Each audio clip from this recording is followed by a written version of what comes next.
কেউ দেখুক নাই দেখুক, পাড়ার লোককে চোখের আড়াল হতে পারে, নিজের বিবিকে চোখের আড়াল করতে পারে, নিজের বন্ধুকে চোখের আড়াল করতে পারে, নিজের বাপকে চোখের আড়াল করতে পারে। আল্লাহ বলছেন তুই যদি তাকওয়া অর্জন করতে চাস আমাকে ভয় কর, ভয় করলে দেখবি তো সব আসান হয়ে যাবে। চার দেয়ালের মধ্যে যখন ঢুকিছিস, চার দেয়ালের মধ্যে ঢুকে তো এক বোতল পানি রেখে দিয়েছিস, দেখতে পাচ্ছে মা তো অন্যদিকে, বাপ তো কাজে চলে গেছে, কেউ তো দেখতে পাচ্ছে না, কেউ দেখতে পাচ্ছে না। ভাববি না কেউ দেখতে পায় না, কেউ নয় এটা ভাববি না, কেউ এর মধ্যে একজন দেখতে পাচ্ছে, তিনি হলেন কে? জোরে বলো, তিনি কে? আল্লাহ দেখতে পাচ্ছে। ঘরের মধ্যেও আল্লাহ আছে, জঙ্গলে বসে বসে মদ পান করছিস, লোকের চোখের আড়ালে দেখতে পাচ্ছি, জেনা করছিস, আল্লাহ দেখতে পাচ্ছে। কথা বুঝছেন না? বুঝছেন না? এই যে সর্বপ্রথম আমাদেরকে কি করতে হবে? গুনাহ থেকে বাঁচতে গেলে এক নম্বর পয়েন্ট হলো আল্লাহকে অন্তর থেকে ভয় যখন করবেন তাহলে সব কাজটা আসান হবে। বিড়ি খেতে গেলেও আল্লাহর ভয় থাকবে না, খাবো না, নফস আপনাকে বলবে। তাহলে বলেছিলাম শত্রু কটা? জোরে বলুন, শত্রু কটা? দুটো। এক নম্বর হলো ইবলিস আর দুই নম্বর নফস। দুই নম্বর নফস। নফস আপনাকে বলবে চল না রে, সন্ধে রাত হয়ে গেছে, গভীর হয়ে গেছে, চক আমিনপুরের কোন একটা জায়গায় একটু জলাই বসে বসে একটু মেরে চলে আসে।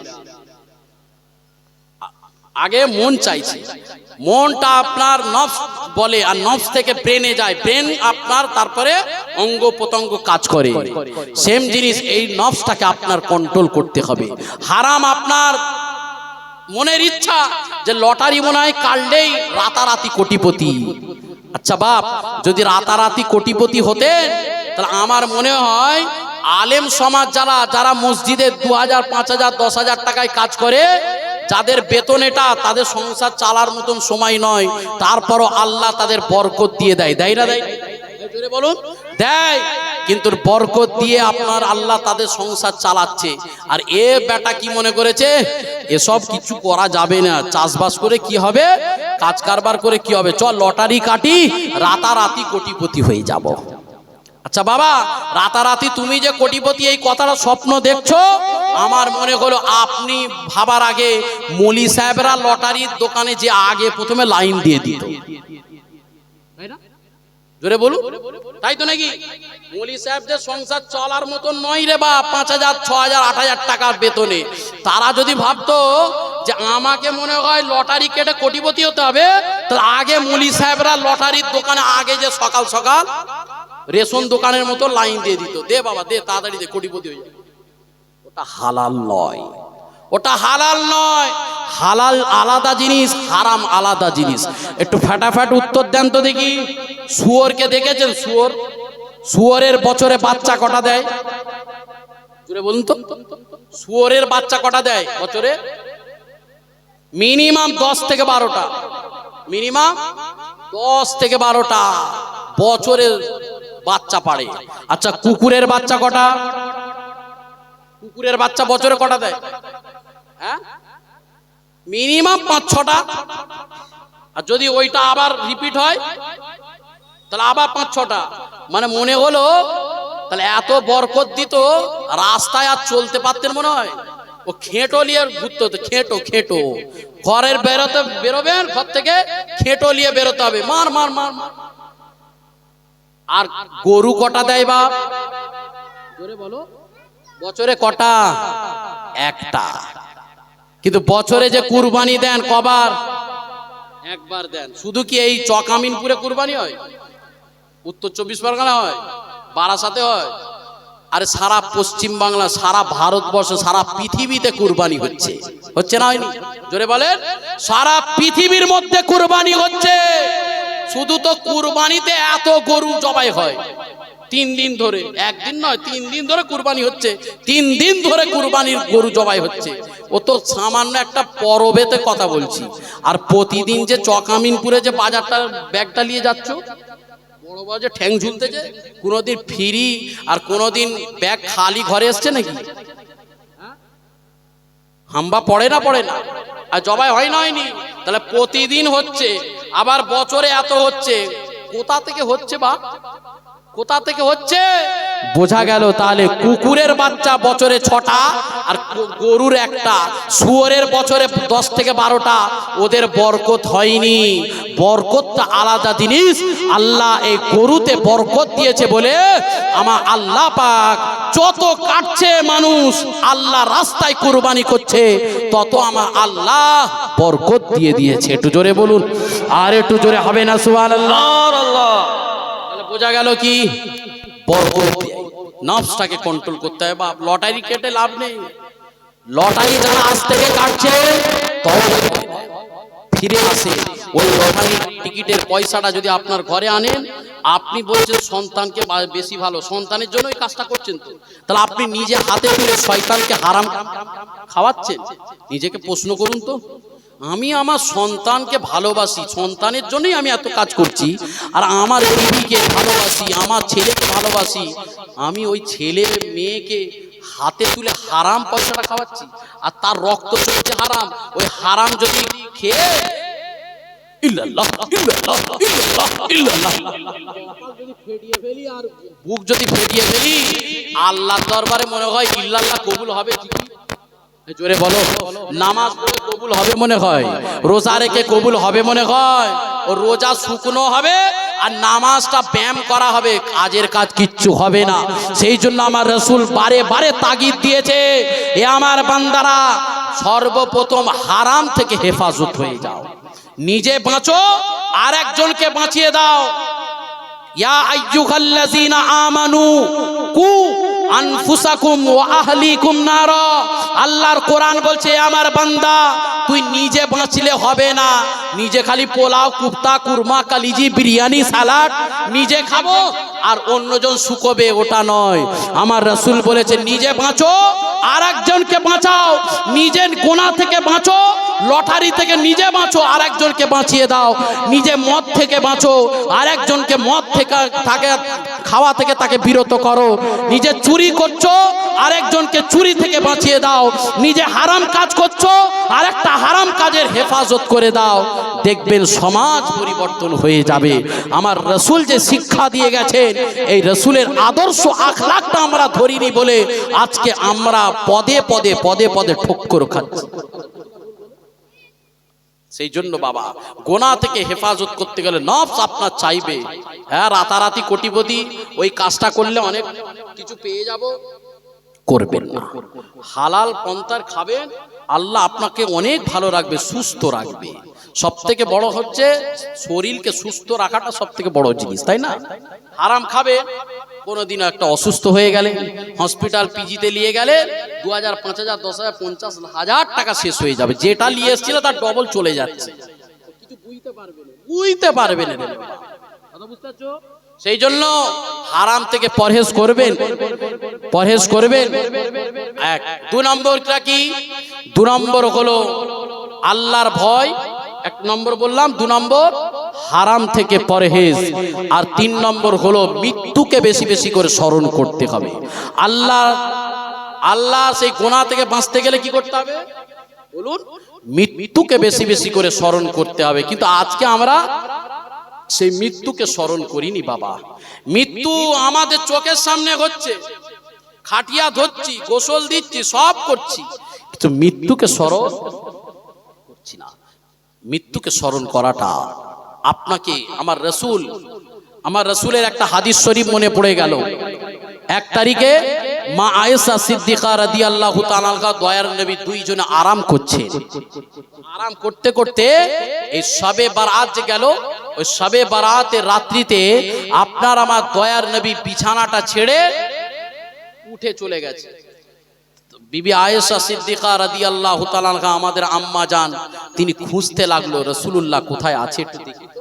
কোথায় খুঁজতে খুঁজতে খুঁজতে খুঁজতে দেখা যাচ্ছে জান্নাতুল বাকি গোরস্থানের মধ্যে আমার রাসূলুল্লাহ বসে বসে মুচকে মুচকে চোখের পানি ফেলে ফেলে কাঁদছেন। আহারে তোমার আমার দয়ার নবী বিশ্ব নবী নূর নবী হাবিবুল্লাহ জনাবে মুহাম্মদুর রাসূলুল্লাহ সাল্লাল্লাহু আলাইহি ওয়াসাল্লাম সেই রাসূলুল্লাহ উম্মত উম্মতিদেরকে শিক্ষা দিয়েছে, এ আমার উম্মত উম্মতিরা আমাকে দেখে তোমরা ফলো করবে, আমাকে দেখে তোমরা এগিয়ে যাবে, আমাকে দেখে তোমরা পথ অনুসরণ করবে। তার কারণ হলো আমার রাসূলুল্লাহ ওই শবে বারাতের রাত্রিতে চোখের পানি ফেলে ফেলে কাঁদতে লেগেছেন, আল্লাহ আল্লাহ এই কবরের ভয় থেকে আমাকে রেহাই করে দাও, কবর তো বড় ভয়ঙ্কর। পরক্ষণে মা আয়েশা সিদ্দিকা রাদিয়াল্লাহু তাআলা আনহার ঘুমটা ভেঙে গেল। ঘুমটা যখন ভেঙেছে আপনার আমার দয়ার নবী রাসূলুল্লাহকে খুঁজতে লাগলো, কোথায় গেল আমার রাসূলুল্লাহ? খুঁজতে খুঁজতে খুঁজতে খুঁজতে খুঁজতে খুঁজতে দেখা গেল তোমার আমার জানের নবী প্রাণের নবী জান্নাতুল বাকি গোরস্তানের সামনে বসে বসে বসে বসে অঝর নয়নে কাঁদতে লাগলেন আর বলতে লাগলেন, এই কবর তো বড় ভয়ানক কবর। এ বাপেরা, যুবকেরা, তরুণেরা, এ আমার নবী পাকের প্রেমিকেরা, এ আমার রাসূলের দিওয়ানারা কাঁড় করে শোনো গো, কুল্লু নাফসিন যায়কাতুল মউত, মৃত্যু তো হতেই হবে হবে বাবা। দুনিয়াতে কেউ রেহাই পায়নি আর পাবে না। ইমাম জালালউদ্দিন সুয়ুতি রাহমাতুল্লাহ আলাইহি তিনার কিতাবের মধ্যে লিখতে লেগেছেন, আমার মনে হলো এই দুনিয়াটা হলো 3 দিনের দুনিয়া। কদিনের? জোরে বলো কদিনের? 3 দিনের দুনিয়া আমার মনে হলো একদিন এসেছি দুনিয়ায়, একদিন থাকবো বাবা, আর একদিন পর চলে যাব। পরক্ষণে ইমাম জালালউদ্দিন সুয়ুতি রাহমাতুল্লাহ আলাইহি বলতে লাগলেন, আমার 3 দিন মনে হলো না, আমার মনে হয় 3 ঘন্টা আমার দুনিয়া। এই 1 ঘন্টা এসেছি, 1 ঘন্টা থাকবো, 1 ঘন্টা পরে চলে যাব। পরক্ষণে ইমামে জালালউদ্দিন সুয়ুতি রাহমাতুল্লাহ আলাইহি বলতে লাগলেন, আমার মনে হলো এই দুনিয়া হলো 3 ঘন্টা নয় বাবা, 3 মিনিটের জন্য এটা হলো দুনিয়া। এ বাবেরা, যুবকেরা, এমন করে দুনিয়া দুনিয়া দুনিয়া দুনিয়া দুনিয়া করে পাগল হয়ে নয় বাবা। দুনিয়া দুনিয়া করে পাগল হলে আখেরাত বরবাদ হয়ে যাবে, আখেরাত বরবাদ হয়ে যাবে। কবর তোমার জন্য বড় ভয়ানক তৈরি হয়ে যাবে। কাল কিয়ামতের ময়দানে মাহশরে কোটি কোটি মানুষের সামনে তোমাকে আমাকে যখন তুলবে, ওই সময় তুমি আমি কি অবস্থা হব? এ বাপেরা, যুবকেরা, ও আমার নবী পাকের প্রেমিকেরা, ও আমার রাসূলের দিওয়ানারা, একটা ওয়াকে আপনাদেরকে বলে যা, দুনিয়া দুনিয়া করে কারা পাগল হয়েছে বাবা? দুনিয়া একজন বাদশা ছিল, দুনিয়ায় বড় বাদশা ছিল, ওই বাদশার বড় সঙ্গ ভঙ্গ ছিল, ওই বাদশার গাড়ি বাড়ি ছিল, ব্যাংক ব্যালেন্স ছিল, অনেক কমান্ডার ছিল বাবা। ওই বাদশা তিনি কি করলেন? নিজের বালাখানায় ঘরের মধ্যে ঘুমিয়ে আছে। ঘরে লেখা রাখি না বালাখানা, লিখবেন না ঘরে, কি লিখবেন? মুসাফির খানা। কি লিখবেন আজ থেকে? জোরে বলেন। ঘরে কোনোদিন বালাখানা লিখবেন না, কি লিখবেন? মুসাফির খানা। মুসাফির মানে ঘরে এসেছে কিছুদিন আবার ঘরের থেকে চলে যায়। মুসাফিররা সারা জীবন ওখানেই থাকে। মুসাফির রাস্তায় ঘুরতে ঘুরতে আপনার ঘরে আসলো, একবেলা দুবেলা থাকলো, আবার চলে গেল, এটা হলো মুসাফির। বাপেরা, যুবকেরা, ঘরটা আপনাকে আমাকে মনে করতে হবে, এটা হলো মুসাফির। কিন্তু বাদশা বালাখানা করে রেখেছে বাবা, বালাখানা করে রেখেছে। বাদশা এবার নিচের ঘরে ঘুমিয়ে আছে। ঘুমিয়ে থাকতে থাকতে দুতলা থেকে একটা আওয়াজ আসতে লেগেছে, ঠক ঠক ঠক ঠক ঠক ঠক ঠক করে আওয়াজ আসছে। ওই সময় বালক এবার ওই সময় বাদশা বলতে লাগে, ও বাবা, কে বাবা এসেছো বাবা? ওই সময় বলতে থাকে, আমরা হলাম জঙ্গলের শিকারী। আমরা কি? জঙ্গলের শিকারী। বাদশা তখন বলছে, এই জঙ্গলের শিকারী তুই আমার বালাখানায় কেন? যা, চলে যা। জঙ্গলের শিকারী জঙ্গলে থাকে, আমার বালাখানায় থাকে না। বলছে, বাদশা আপনি ঠিকই বলেছেন, জঙ্গলের বাদশা, জঙ্গলের শিকারী যখন জঙ্গলে থাকা দরকার, আর যারা আল্লাহওয়ালা হতে চায়, আল্লাহকে পেতে গেলে এই বালাখানায় শুয়ে আল্লাহকে পাওয়া যায় না। আপনি তো ঠিকই বলেছেন, জঙ্গলের শিকারী যেমন জঙ্গলে থাকে, তাহলে আল্লাহর প্রেমিক বান্দারা ওই বালাখানায় শুয়ে থাকে। কোথায় শুয়ে থাকবে? আল্লাহর প্রেমিক বান্দারা আল্লাহর রাস্তায় উৎসর্গ হয়ে যাবে। এই কথাটা যখন বাদশা শুনেছে, সঙ্গে সঙ্গে তার মুরিদদেরকে, তার সঙ্গপঙ্গদেরকে নিয়ে দুতলায় উঠে গেলেন। দুতলায় যখন উঠেছেন, আস্তে আস্তে উঠে দেখে কিনা কোনো মানুষ নেই। পেরেশান, কি হলো, কে বললো এই কথাটা? বলে নেবে পড়লো, নেবে চল, ওই জঙ্গলে শিকারি জঙ্গলেই চলে গেছে, চল জঙ্গলে চল। বাদশা আবার জঙ্গলে যেতে যেতে যেতে যেতে একটা বাঘকে দেখতে পেল। বাঘকে যখনই দেখতে পেয়েছে, তো জঙ্গলের যেতে যেতে বাঘ দেখতে পাওয়ার পরে বাদশার যারা কমান্ডার ছিল, তারা ওই বাঘের দিকে নিশানা করে গুলি ছুটতে লাগলো। গুলিটা করতে যাবে কিনা, বাঘের জবান আল্লাহ খুলে দিল। কি বলছে বাঘ? এই বাদশা, এখনো তুই ঈমান আনলি না? কি বলছে? এখনো তুই ঈমান আনলি না? এখনো তুই আল্লাহ চিনতে পারলি না? আল্লাহকে চেন। এই কথাটা শুনে আবার পেরেশান। যখন এবার তীর মারতে যাবে ধনুক বন্দুক, সঙ্গে সঙ্গে বাঘকে দেখতে পাইনি, পালিয়ে গেছে। আবার কোথায় গেল? পরক্ষণ নিজেই চিন্তা করলো, না রে, আমাকে আল্লাহর পথে ধাবিত হতে হবে। নিজে ওই বাদশা নিজের গাড়ি বাড়ি ব্যাংক ব্যালেন্স, নিজের কমান্ডার, নিজের সৈন্য সব কিছু ছেড়ে দিয়ে বাদশার গদি থেকে কি করলো? রিজাইন দিয়ে দিল। রিজাইন দিয়ে এবার জঙ্গলে যে আল্লাহর ইবাদতে মশগুল হয়ে গেল। আল্লাহর ইবাদতে মশগুল হয়ে গেলেন। যখন আল্লাহর ইবাদতে মশগুল হয়ে গেলেন, সঙ্গে সঙ্গে তারপরে আরেকজন বাদশা আসলো, এসে শুনলো, আচ্ছা আমার আগে যিনি বাদশা ছিল কেন ছেড়ে দিল? সে বলছে, আর জানি না কি ছেড়ে দিল, কেন ছেড়ে দিল কেউ জানিনি, কিন্তু সেই ব্যক্তিটা এত আরাম বিলাস বাহুল বাড়ি বালাখানা ছেড়ে, ঘর বাড়ি ছেড়ে, তার আরাম আয়েস সবকিছু ছেড়ে, গাড়ি বাড়ি টাকা পয়সা ছেড়ে এখন জঙ্গলে মশার কামড় খেতে গেছে। না কোনো ঘর, না কোনো দোকান, না কোনো মানুষ, না কেউ নেই ওখানে। বলছে তাই নাকি? তো চলো তো দেখি, ওই বালকটাকে দেখি। চলো। প্রাক্তন বাদশার সঙ্গে দেখা করার জন্য বর্তমান বাদশা গেলেন।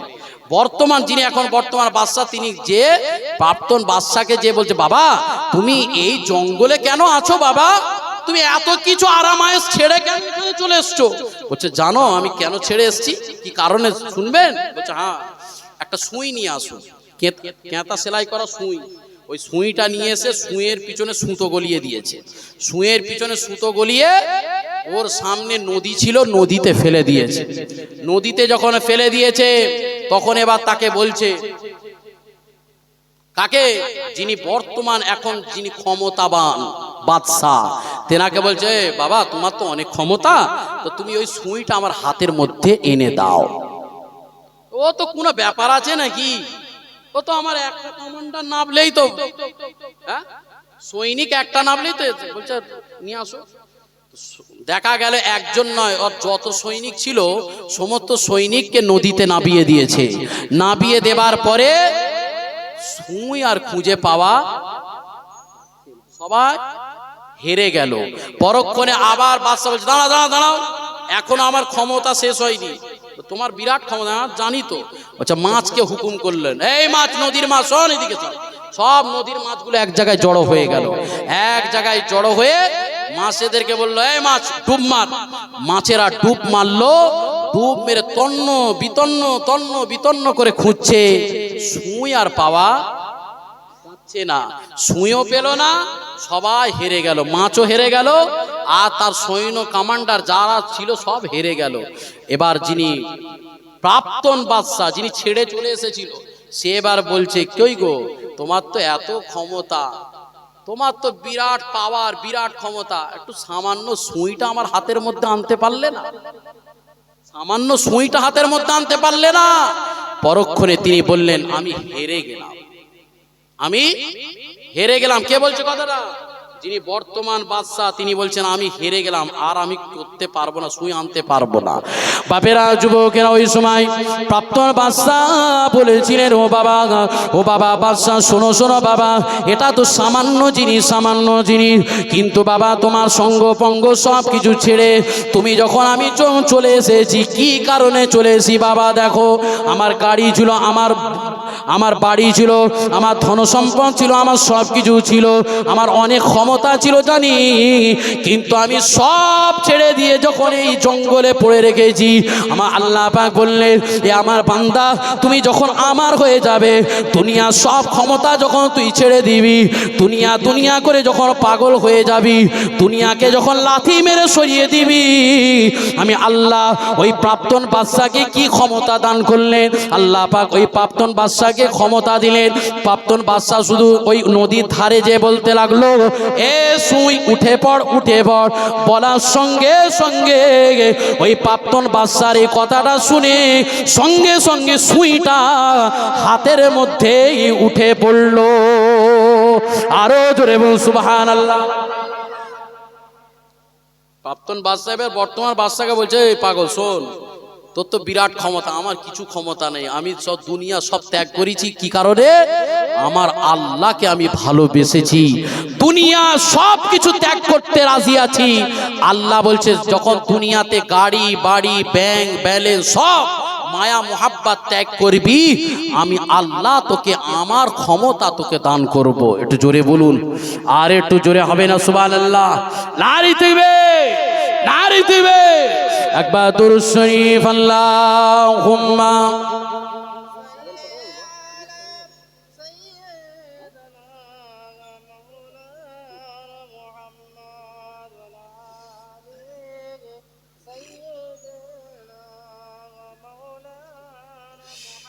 और रोज़ महशर सभी को बचाने वाले हैं, मेरे हुजूर शफाअत कराने वाले हैं, मेरे हुजूर शफाअत कराने वाले हैं।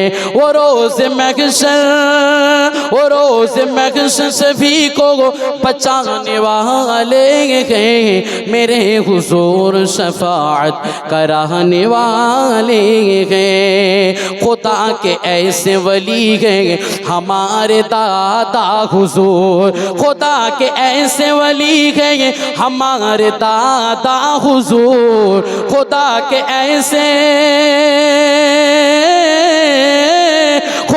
के ऐसे वली है हमारे दादा हुजूर, जो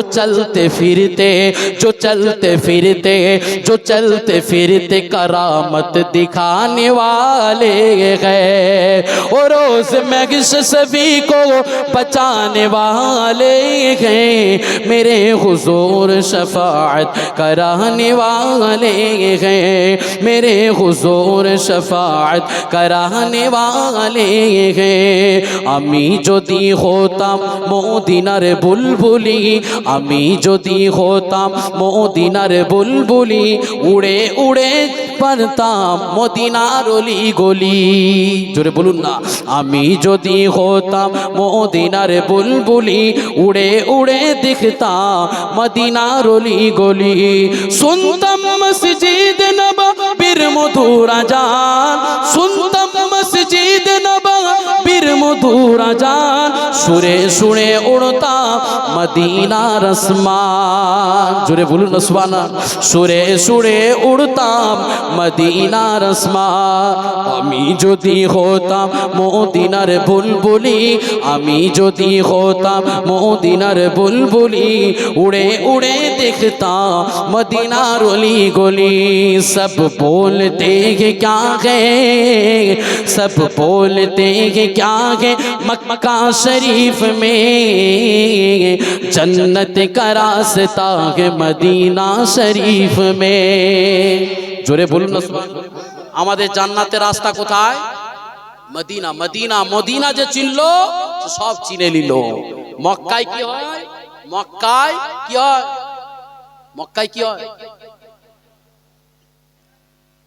মক্কায় আমল হয় আর মদিনায় ইমানের হেফাজত হয়। একটু জোরে বলুন, আরো জোরে হবে না? सर बनाया गया जिंदगी के लिए, दिल बनाया गया आशिकी के लिए। वल्लाह वल्लाह वल्लाह वल्लाह वल्लाह वल्लाह वल्लाह वल्लाह वल्लाह वल्लाह वल्लाह वल्लाह। जिब्रील बोले आका, जिब्रील बोले आका, तशरीफ ला रहे हैं। जिब्रील बोले आका, जिब्रील बोले आका, तशरीफ ला रहे हैं। कुल अंबिया के सरवर, कुल अंबिया के सरवर, तशरीफ ला रहे हैं। जोरे बोलুন না সুবহানাল্লাহ, আরো জোরে হবে না? কে তশরিফ আনছেন? কে তশরিফ আনছেন? গুম্বদে খিজরা দয়ার নবী আসছেন। জিবরিল বলে আকা, তশরিফ লা রহে हैं। আল্লাহুম্মা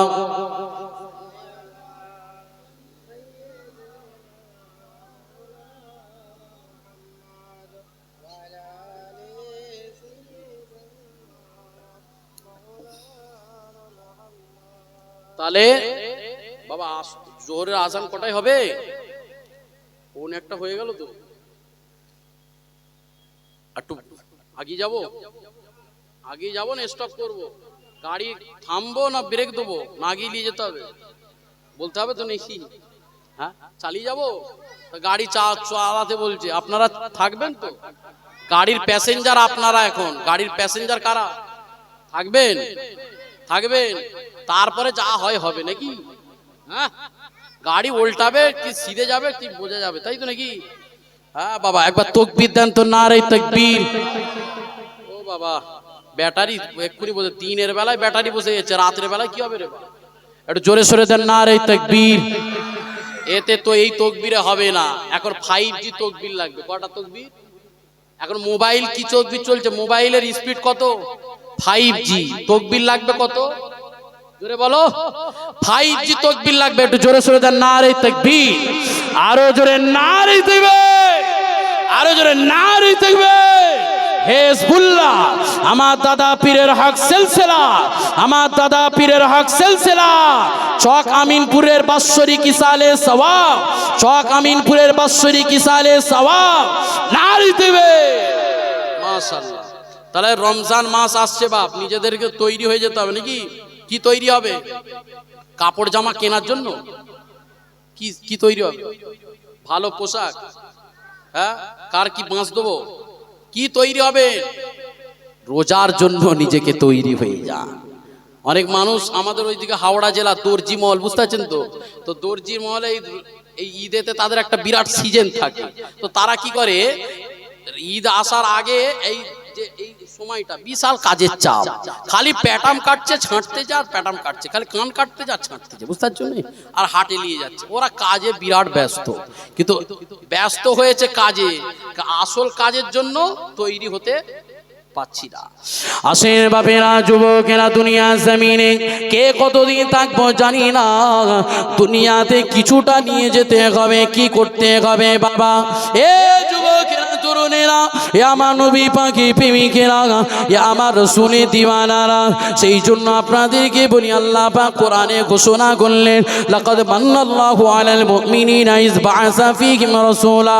এ আমার বান্দা বান্দি, দুনিয়া জমিনে তোমরা যে নিয়ামত পেয়েছো, আসমান যে নিয়ামত পেয়েছো, চন্দ্র যে নিয়ামত,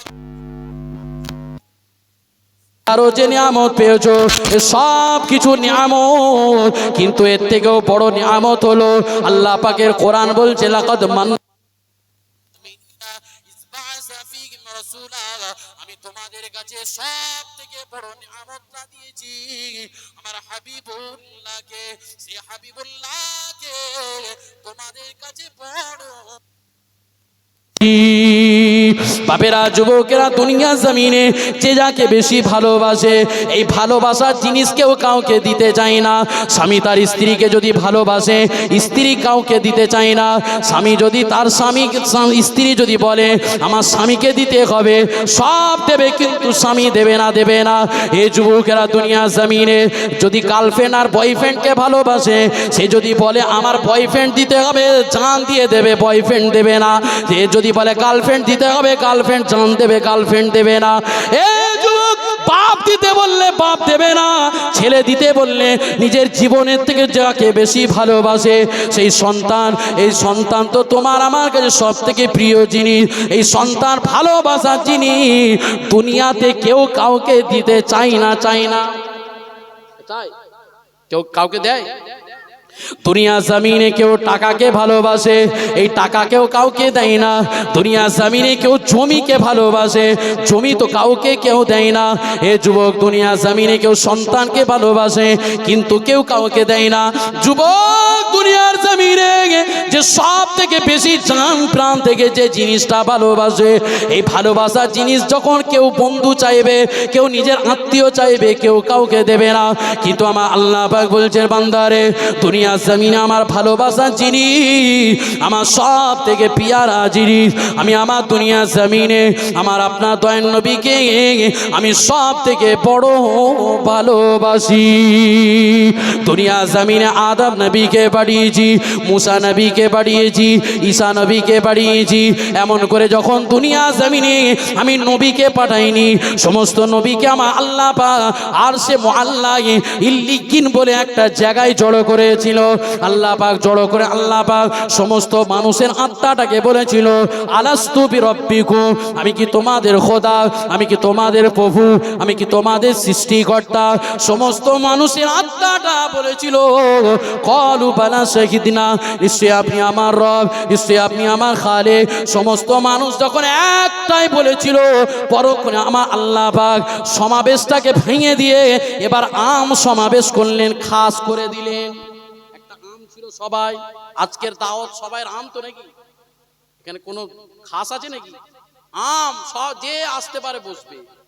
আল্লাহ পাক সমস্ত আদম নবী থেকে নিয়ে কিয়ামত পর্যন্ত আগে যত মানুষ এসেছে আসবে, সমস্ত মানুষের রূহের আত্মাটা জড়ো করে আল্লাহ পাক বলেছিলেন, পরক্ষণে এটা তো আম ছিল, পরক্ষণটা খাস করে দিয়ে আল্লাহ পাক বলতে লাগলেন, এবার বান্দা বান্দি শুনে কে দাও, জেনে কে দাও, আমি আমার নবী আর পয়গম্বরদের জন্য আম করে দিলাম। কাদের জন্য? নবী আর পয়গম্বর, এদের জন্য আমি আম করে দিলাম।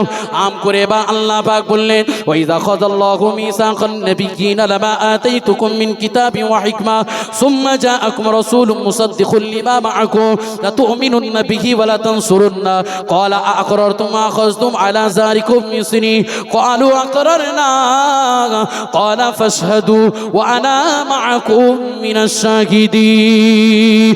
আল্লাহ পাক এই কোরআনে যখন এই ঘোষণা করলেন, আদম নবীকে বলা হলো, এ আদম নবী, দুনিয়া জমিনে আমি তোমাকে নবী করে পাঠাবো, তুমি কি আমার আখিরি নবী মুহাম্মদুর রাসূলুল্লাহকে মেনে নেবে?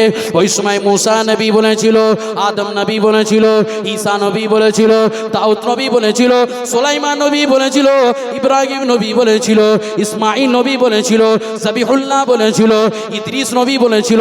এমন করে সমস্ত নবী পয়গম্বর সবাই আল্লাহকে বলেছিল, ও আমার আল্লাহ, আমি তোমাকে মেনে নিয়েছি, তোমার আখিরি নবীকে মেনে নিয়েছি।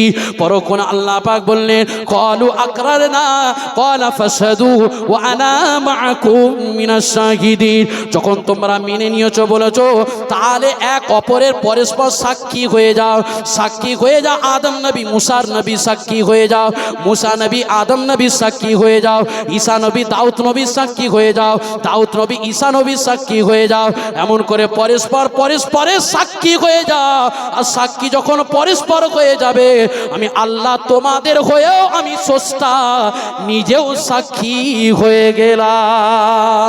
পরক্ষণে আল্লাহ পাক আদম নবীকে বার পাঠালেন, মুসা নবীকে পাঠালেন, ঈসা নবীকে পাঠালেন, আখিরি নবী শেষে পাঠালেন। শেষে নবীকে পাঠিয়ে আমার আল্লাহ পাক বুঝাতে লাগলেন, হাবিব, আপনি হলেন শাফিউল মুজনাবির, আপনি দেনে ওয়ালা, আমি লেনে ওয়ালা, আপনি দেতা কে নবী, लेता है अपनी उन्हें खाले को माले हमारे रसूलुल्लाह गुलो रहमतुल लिल आलमीन रसूलुल्लाह रहमतुल लिल आलमीन করে পাঠান হ্যাঁ আর আমার সেই নবী हम असल हम असल নয় নবী হলো আসল নবী নবী কি নবী আসল हम नसल মানে পরস্পর नसल মানে পরস্পর हम नसल नबी तो असल हम कमतर नबी तो हमसे बेहतर हम तो जल नबी तो अफजल हम खाक नबी पाक हम खिता नबी नबूवत के बादशाह हम नूर से बहुत दूर नबी सर से लेकर पाँव तक नूरुन अला नूर একটু জোরে বলুন না সুবহানাল্লাহ हम ज़कात वाले हमरा ज़कात दी हम ज़कात वाले नबी सलावात वाले हम गुनाह करने वाले नबी गुनाह को बख्श करने वाले हम जन्नत जाने वाले नबी हाथ पकड़ के ले जाने वाले हम कौसर पीने वाले नबी जाम भर भर के पिलाने वाले हम खुदा को तलाश करने वाले और नबी उस खुद खुदा से मिलाने वाले একটু জোরে বলুন না সুবহানাল্লাহ সেই রাসূলকে পেয়েছো বাবা বড় ধন্য তুমি সেই রাসূলকে পাওয়ার জন্য নবীরাও চেষ্টা করেছিল আল্লাহ তোমার সেই নবী আখিরি নবীর উম্মত করে যদি পাঠাতে আমি বড় খুশি হতাম তো নবীরা খুশি নয় কিন্তু আপনি আমি সেই নবীর উম্মত হতে পেরেছি আমাদের বড় সৌভাগ্য সেই রাসূল তোমাকে শাফাআত করবে সেই রাসূলের দামানটাকে একটু মজবুত করে ধরো দুনিয়ার জমিনে যারাই দামানকে মজবুত করেছে তাদের শান বেড়ে গেছে আর দুনিয়ায় যারা আমার রাসূলুল্লাহকে মানেনি তাদের কি হয়েছে তারা হালাক হয়ে গেছে বরবাদ হয়ে গেছে যেমন এই মাইকের সঙ্গে একটা তারের লিংক আছে না না মোবাইলের সঙ্গে একটা লিংক আছে তবে এই মোবাইলটা চলছে না হলে মোবাইলের কোনো খেলনা দাম নেই সেম জিনিস দুনিয়ার জমিনে যখন রাসূলুল্লাহ এসেছে দুইজন ব্যক্তি একদিকে আবু বকর আর একদিকে আবু জেহেল বু দিয়ে দুটোই আছে বু দিয়ে দুটো একটা হলো আবু বকর ওটাও হলো বু আর একটা হলো আবু জেহেল আপনি কোন দিকে একটু নিজেকে চেষ্টা করুন নিজেকে কোন দিকে রাখবেন ওটা আপনার ব্যাপার লক্ষ্য আগে স্থির করুন এখন গোল্ড কাপের অনেক খেলা হচ্ছে ফুটবলের খেলা হয়নি এই খেলা হচ্ছে না হয়নি ফুটবল অনেক খেলা হয় দুটো টিম মাঠে নেমেছে দুটো টিম মাঠে নেবে কি দেখাচ্ছে যে প্রত্যেক মানুষের লক্ষ্য কিন্তু একটাই গোলে ঢোকাবার বলটাকে কোথায় ঢোকাবে গোলে ঢোকাবার তো আপনার লক্ষ্যটা কি দুনিয়ার জমিনে কি গাড়ি করবেন এটা লক্ষ্য বাড়ি করবেন এটা লক্ষ্য ধন সম্পদ করবেন এটা লক্ষ্য নিজের জিন্দেগি এই দিক ওদিক করে কাটিয়ে দেবেন এটা লক্ষ্য আর যদি লক্ষ্যকে আপনার স্থির থাকে গোলে ঢোকাবার যেমন ভাবে গোলে ঢোকাবার ওটার স্থির করেন আপনারও লক্ষ্য যদি হয় আমি আল্লাহর রাসূলকে পাবো আল্লাহর রাসূলের শাফাআত পাবো আমি আল্লাহর দিদার পেতে চাই আমি আল্লাহর জান্নাত পেতে চাই তাহলে আগে লক্ষ্যটাকে স্থির করুন লক্ষ্যটাকে স্থির করতে হবে না হলে আপনি এলোমেলো হয়ে যাবেন এলোমেলো করলে হবে না লক্ষ্য স্থির করলে সাকসেস পয়েন্টে যে আপনি দাঁড়িয়ে যেতে পারবেন সাকসেস কারা পায় লক্ষ্য থাকে এখান থেকে আজ কিছুদিন আগে আমাদের এই ভারতবর্ষের কিছু মানুষ গিয়েছিল চাঁদেতে তাই না গিয়েছিল না যায়নি তাদের কি ছিল যতই মেহনত হোক যতই কষ্ট হোক চাঁদে যাবই এটা তার লক্ষ্য ছিল এই লক্ষ্যটাকে চাঁদে যেতে তার কি কি লেগেছে এক নম্বর হলো সাহস দুই নম্বর হলো মেহনত তিন নম্বর হলো সময় চার নম্বর হলো মাঝে মাঝে শুকিয়েছে এই সব কিছু কষ্ট করার পরে একটা জায়গায় গেছে আল্লাহ বলেছে দুনিয়ার জমিনে আমার পাঁচটা স্তম্ভ ভালোবাসা যদি পেতে চাস এই ভালোবাসা পেতে গেলে পাঁচটা জিনিসের উপরে তোকে মজবুত হতে হবে একটা হলো নামাজ নামাজটাকে আমার সঙ্গে দিদার করার মতন একটা জিনিস মেরাজ হয়েছিল ওটা অনেক লম্বা কাহিনী রাসূলুল্লাহর মেরাজ শুধুমাত্র আল্লাহর সঙ্গে দিদার হয়েছিল সুবহানাল্লাযী আসরা বিআবদিহি লাইলাম মিনাল মসজিদিল হারাম ইলাল মসজিদিল আকসাল্লাযী বারাকনা হাওলাহু লিনুরিয়া আল্লাহর কোরআন বলছে দুনিয়ার জমিনে অনেক নবী পয়গম্বর এসেছে কাউর সঙ্গে আমি আল্লাহ ডাইরেক্ট দেখা করিনি দিদার করিনি কিন্তু আমার হাবিবকে আমি বড় ভালোবাসি বলে পিয়ার করি বলে শুধুমাত্র আমার হাবিবুল্লাহর সঙ্গে আমি সশরীরে দেখা করেছি। একটু জোরে বলুন, আর একটু জোরে বলুন না সুবহানাল্লাহ। তাহলে সেই দয়ার নবীর মেরাজের ঘটনা তো আপনারা সবাই জানেন। তো মেরাজে গেল, ওখান থেকে একটা কথা আপনাদেরকে তুলে আনার চেষ্টা করছি। মেরাজে যে আল্লাহ জান্নাত ঘোরালো, জাহান্নাম ঘোরালো, আল্লাহর দিদার করালো, পরক্ষণে আল্লাহ স্রষ্টা হয়ে তার হাবিবকে বলছে, হাবিব আপনি খুশি তো? আপনি খুশি? রাসূল তখন বলছে, আমি খুশি হতে পারি না। আপনার বাড়িতে মেহমান আসে, মেহমানের জন্য অনেক কিছু ব্যবস্থা করেন, যখন মেহমান খাওয়ার পরে খুশি না হয়, আপনার কষ্ট হয়নি? জোরে বলেন, কষ্ট হয়? সেম ভাবে আল্লাহ বলছে, আমার হাবিবকে আমি বোরাকে করে নিয়ে আসলাম, আসমান জমিন ছেদ করে, লা জামান লা মাকান আরশে মুআল্লা ছেদ করে জান্নাতুল ঘোরালাম, সমস্ত জান্নাতে ঘোরালাম, জাহান্নাম ঘোরালাম, আমার সঙ্গে তীর ধনুকের মতন নেই কাছাকাছি হলাম, সব কিছু দিদার করলাম। হাবিব তুমি খুশি নাও কেন? ওই সময় তোমার আমার দয়ার নবী বিশ্ব নবী রাহমাতুল লিল আলামিন আল্লাহকে বলেছিলেন, ও আমার আল্লাহ, আমি খুশি নয়, খুশি নয়, খুশি নয়, এই জন্য খুশি নয়, আপনার সঙ্গে যে আমি দিদার করলাম, আপনার সঙ্গে যে আমি দেখা করলাম, আপনার সঙ্গে যে আমি দিদার করলাম, আপনার সঙ্গে যে আমি দেখা করলাম, আপনার জান্নাত ঘুরলাম, জাহান্নাম ঘুরলাম, যদি আমার উম্মাত উম্মতিরা, এই গুনাহগার উম্মাত উম্মতিরা যদি আপনার দিদার পেয়ে যেত, তবে আমি বড় খুশি হয়ে যেতাম। পরক্ষণ আমার আল্লাহ পাক গিফট দিয়ে দিলেন, এ আমার হাবিব দোস্ত চলে যাও, চলে যাও, চলে যাও, চলে যাও, চলে যাও। আমার হাবিবুল্লাহকে গিফট দিলেন 50 ওয়াক্তে নামাজ। ওই 50 ওয়াক্তকে ছেটে ছেটে 5 ওয়াক্ত করে দেয়া হলো। পরক্ষণ আমার আল্লাহ পাক বললেন, এ আমার হাবিব, তোমার গুনাহগার উম্মত উম্মতিরা যদি ওই 5 ওয়াক্ত নামাজটা যদি আদায় করে নেয়, আমি আল্লাহ পাক ওই 5 ওয়াক্ত নামাজ পড়লে 50 ওয়াক্তের সওয়াব তার আমল নামায় লিখে দেব। জোরে বলুন সুবহানাল্লাহ, আরো জোরে বলুন সুবহানাল্লাহ। আল্লাহ একটা সিস্টেম করে দিলেন, কি? আল্লাহর সঙ্গে দিদার করা, দেখা করার মাধ্যমটা কোথায়? নামাজে। নামাজে আসসালাতু মিরাজুল মুমিনিন।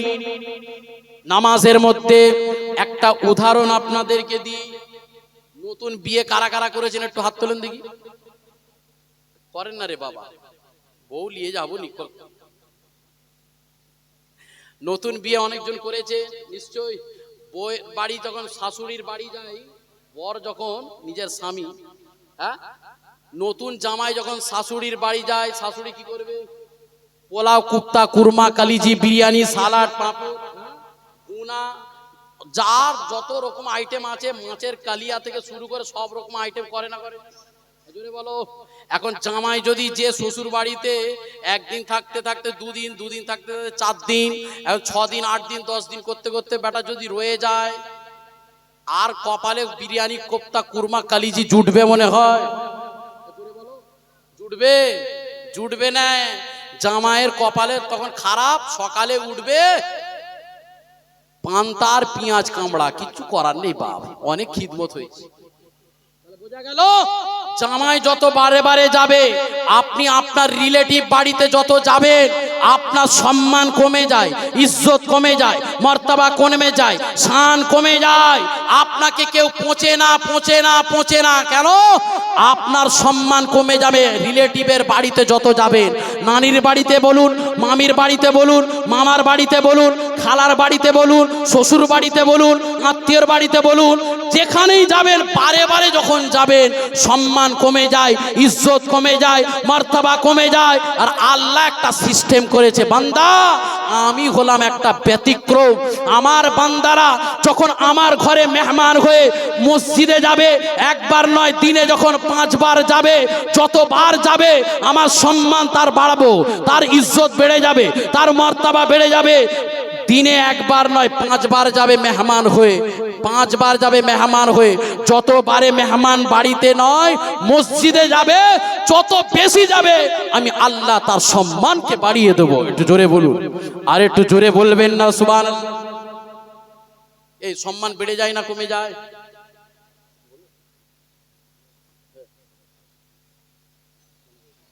ও জামাত কোথায়? ঠিক আছে।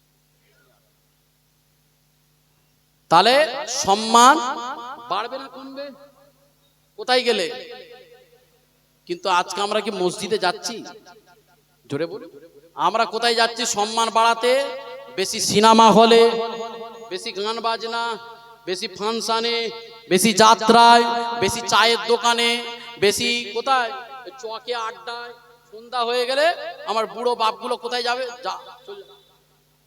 জওয়ান ছেলেরা কোথায় যাবি? চলে যায় একটু মেলা হই হই করে। এরা এই জায়গায় যাচ্ছে। আল্লাহ বলছে সম্মান তোর বাড়বে না। কেন? 2025-এর এখন স্টাইল চলছে। 2025 চলছে তো, 2025-এর জওয়ান ছেলেদের স্টাইল শুনবেন আপনারা? কি শুনবেন?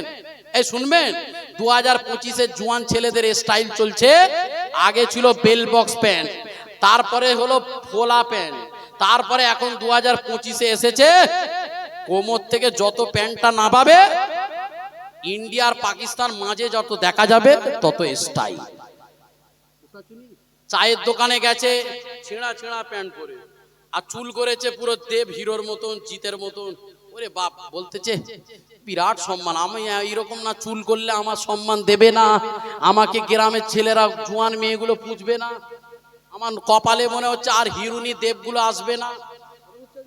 ওই এমন চুল কেটেছে মনে হচ্ছে আমার জীবন শেষ হয়ে যাবে। যদি ভালো করে চুল কাটি কেউ তাকাবে না, আর যদি এমনি করে সেলুন দোকানে গেছে, সেলুনকে জিজ্ঞাসা করছে ক টাকা চুল কেটেছো?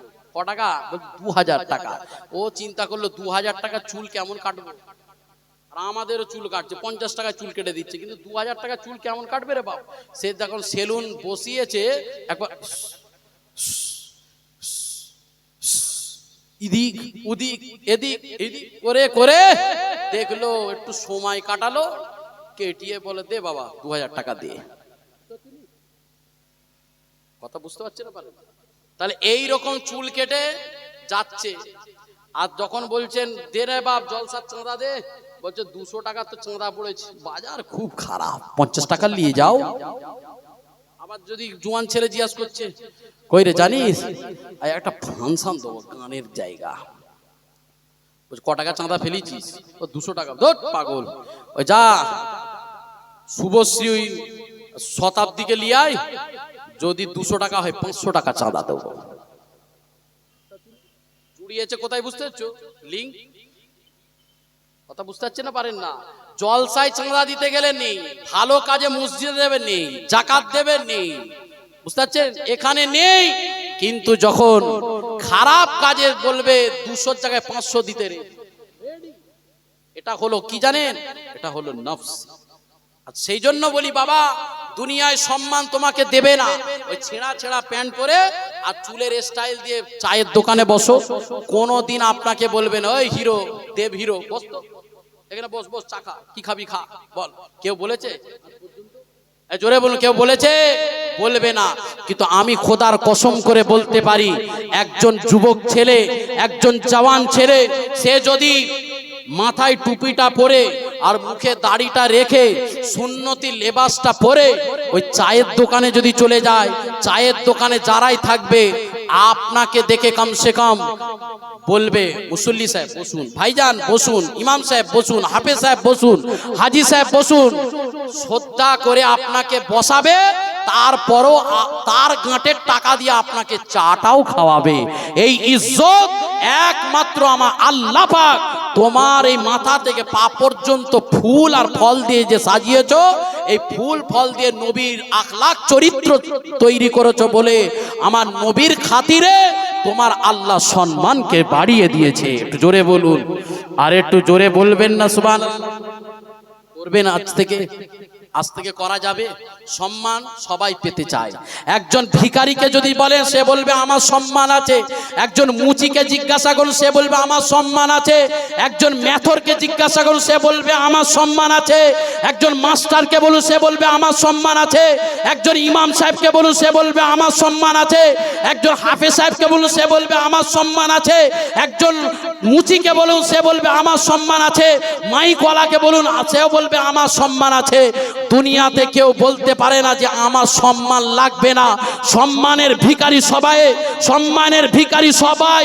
কিন্তু আমি আপনাদেরকে বলি, সম্মান যদি পেতে হয়, ইজ্জত যদি পেতে হয়, মর্তবা যদি বাড়াতে হয়, শান যদি বাড়াতে হয়, একমাত্র ইন্নাদ্দীনা ইনদাল্লাহিল ইসলাম, ইসলামের ছায়াতলে যখন এসে গেছো, পরিপূর্ণভাবে তুমি রাসূলের আখলাক চরিত্রটাকে ধরে নাও, আমার আল্লাহ পাক তোমার শান, তোমার আজমত, তোমার মর্তবা, তোমার শানকে আমার আল্লাহ বুলন্দ করে দেবে। একটু জোরে বলুন না সুবহানাল্লাহ। কিন্তু আজকে আমরা বেদিন বেঈমানদের ভালোবাসায় পড়ে আছি। জানেন না আমাদের এখন দেশকে চালাচ্ছে বা কে চালাচ্ছে? মোদি। যখন এসেছিল সবাই বলল আচ্ছে দিন আয়েগা, সবাই তা ধিন ধিন করে নাচছে। যখন এবার দেখতে যে নাচানাচি এবার বন্ধ হয়ে গেছে, তেল পাম্পে যে দেখছে সেঞ্চুরির মতন ছক্কা হাঁকাচ্ছে, কত 100 পার, তারপরে বগল দাবাচ্ছে, আচ্ছে দিন আয়েগা। আচ্ছে দিন হচ্ছে না তো সে বুঝতে পেরেছে আচ্ছে দিন আয়েগা। সেও চিন্তা করেছে আমাকে সমাজের কাছে ভালো হতে গেলে প্যান্ট শার্ট আর পরলে আমাকে আর মুদি বলে কেউ মানবে না, চাওয়ালা বলে কেউ মানবে না। আমাকে পরতে হবে মুদির ভেষটাকে নাবিয়ে দিয়ে, চাওয়ালার ভেষটাকে নাবিয়ে দিয়ে আমাকে পরতে হবে কি পায়জামা পাঞ্জাবি আর পাগড়ি পরতে হবে। পাগড়ি পরলে তবে সমাজে সব মানুষ ভালো বলবে। আজ চিন্তা নিয়ে তারা চিন্তা করেছে যে পাগড়ি পরতে হবে, পায়জামা পাঞ্জাবি পরতে হবে। সমস্ত নেতার কথাই বলছি, প্যান্ট শার্টে তারাও চিন্তা করেছে, বেধর্মী মানুষরাও চিন্তা করেছে যে সম্মান এতে নেই।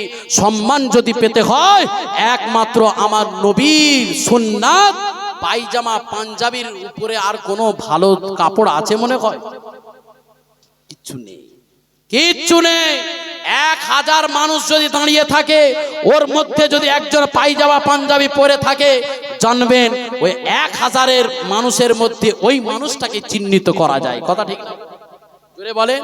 সেই জন্য বাবা লেবাসটাকে ছেড়ে দাও, আগে তোমার ভেষটাকে ঠিক করো। দোকানে ঢুকেছেন, দোকানে যখন ঢুকতে যায়, যদি দোকানটা এলোমেলো করে থাকে, দোকানে খেতে ভালো লাগে?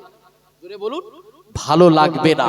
তাহলে দোকানটা ভালো চাকান চুকুন থাকলে যেমন দোকানে খেতে ভালো লাগে, পরিষ্কার পরিচ্ছন্ন থাকলে দেখতে ভালো লাগে, সেম ভাবে ইসলাম বলেছে শান্তি, ইসলাম বলেছে পাক পবিত্র ভালোভাবে থাকবে, পবিত্র হাসিল করবে। এই পবিত্র হাসিলটা হলো আমার ইসলাম শিখিয়েছে। সব সময় তুমি পবিত্র থাকবে, সুন্দর থাকবে, কাপড়টা পাক রাখবে, সুন্দর পোশাক পরার চেষ্টা করবে।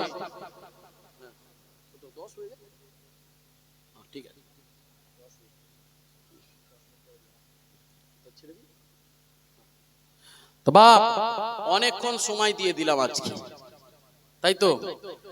রাত 2টো প্রোগ্রাম করে 3:30টার সময় বাড়িতে এসেছি।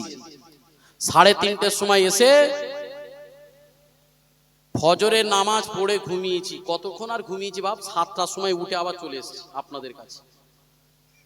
এত জার্নিং, তারপর আমার ড্রাইভার ভাই আজকে শরীর অসুস্থ, তিনি আসতে পারেনি বলে আমাকে গাড়ি চালিয়ে আসতে হয়েছে। কতটা জার্নি চিন্তা করুন। আবার এখান থেকে ডাইরেক্ট যাব হলদিয়া, কতটা রাস্তা। আল্লাহ পাক, এটা খিদমত আমার কোনো নয়, এটা হলো আমার দাদা পীরের রুহানি দোয়া। আল্লাহ আমার যেন আপনার জন্য সকলের নসিবের জন্য কবুল করেন। সকলে বলেন আল্লাহুম্মা আমিন। আসেন একটু সকলে উচ্চ আওয়াজে আমার নবীর উপরে একটু সালামে নজরানা পেশ করিয়া। নবী সালারা সচ पैगंबर है हमारा, या नबी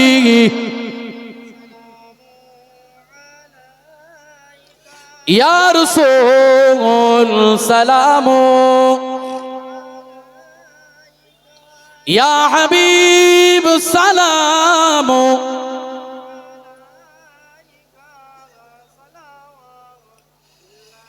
तुमको हो रफ़ाअत मुबारक, तुमको हो